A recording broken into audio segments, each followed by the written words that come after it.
I'm Walid Tamtam with True North here for day one of the Belém-hosted COP30 climate conference, and today so far it seems like China has stolen the show.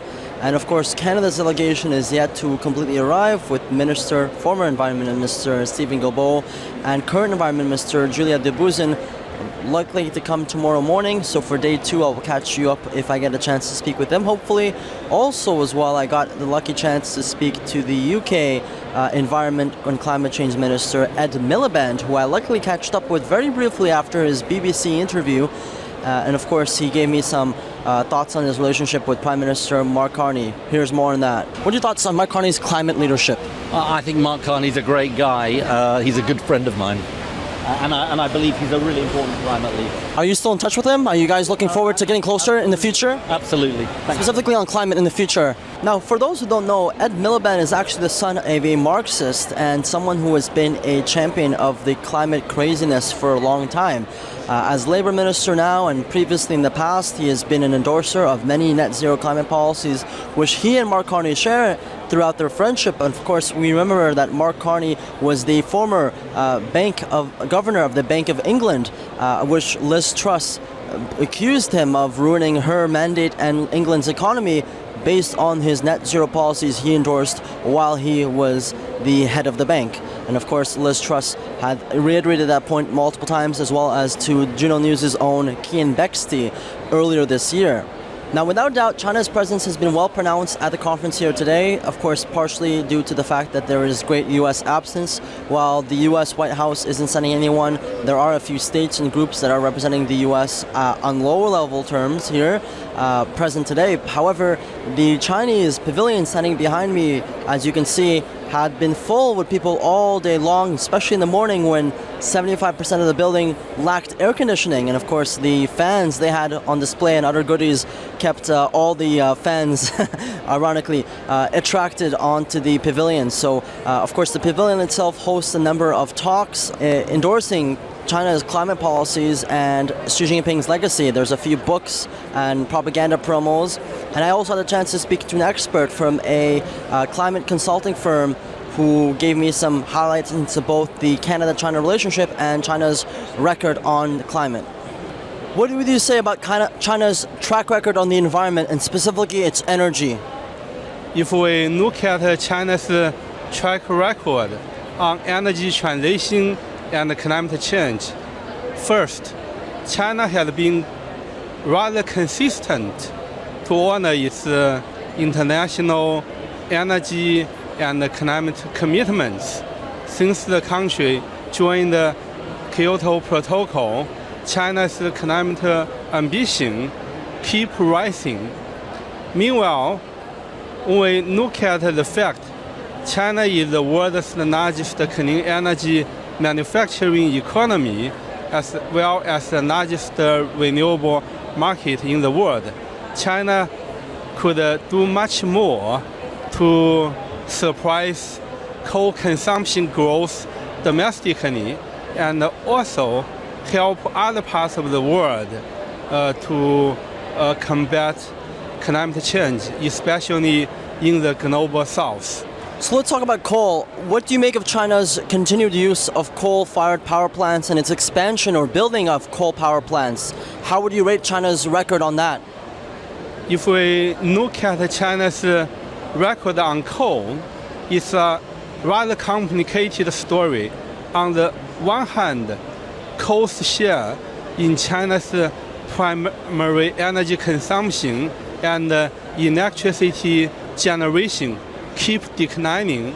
Now coal only accounts for slightly more than half of China's primary energy consumption, down from near 80% more than 10 years ago. But if we look at how China might be able to build a new type of energy and power system, China can certainly do much more to further expand its renewable deployment, especially solar PV and wind power. So in this regard, I personally believe in the next 5-year plan period between 2026 and 2030, China needs to double down its efforts.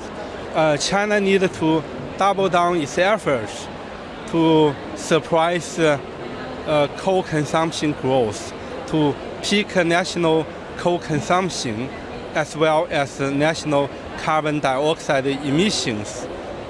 By achieving that as early as possible, at as lower level as possible, China could contribute to global efforts to honor the Paris Agreement goal.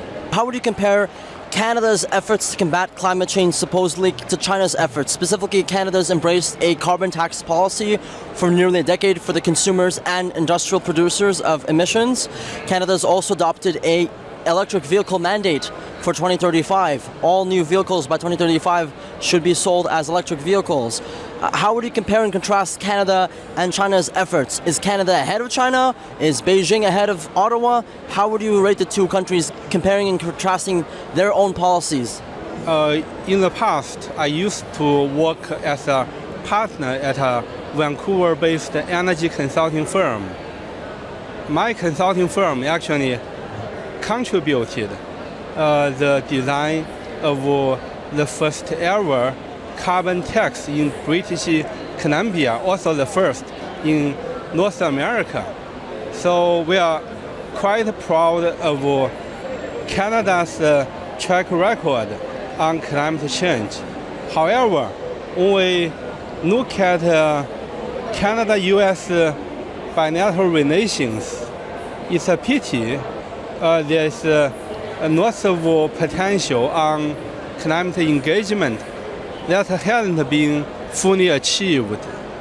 I just came from Shanghai for COP30, where our organization, Agora Energy China, co-organized the 2025 Shanghai Dialogue on pricing energy and climate issues.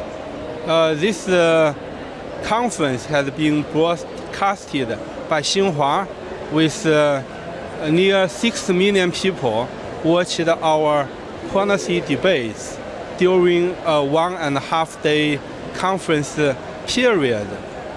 One issue we discussed during the conference is how Canada and China should put aside the difference in the past and looking ahead, because there is so much potential between Canada and China on clean energy trade, on climate collaboration, among other issues. For instance, for Canada-China disputes on electrical vehicle, this issue needs to be resolved in order to pave the way to improve bilateral political trust. I believe Premier Carney's recent meeting with the Chinese President Xi Jinping could contribute to better relations between these two countries. Well, as you can see behind me, the Chinese presence is still well pronounced. Of course, a number of guest speakers, presentations well attended, government officials engaging across the pavilions. It seems like China is absolutely taking over the show here. And of course, that's all in contrast to the lack of U.S. presence as we discussed before. Now, on that presence from the U.S., we heard earlier today that the California governor, Gavin Newsom, is in São Paulo today and will likely be heading to Beijing as early as tomorrow morning. So we will keep you up to date with that in case we have a chance to engage with the governor. Of course, tomorrow morning we'll also likely see former Environment Minister Stephen Guilbeault along with current Environment Minister Julia Dabrusin, with likely rumors, as I suggested before, of Catherine McKenna being here in Brazil on the ground. I am unsure as to whether she is at the event at COP30 or somewhere else for a COP30 related event, but we will catch up with updates later on the day and of course tomorrow for day 2. Day 2 will absolutely be more eventful, and we will give you updates to see whether or not U.S. presence remains well pronounced through at least the state level, and of course having some Canadian officials clarify exactly what are Canada's commitments in terms of the dollar figure and amounts and any policy decisions that have been made during this conference. Well, I'm Walid Tamtam for True North, signing off from Belém para Brazil.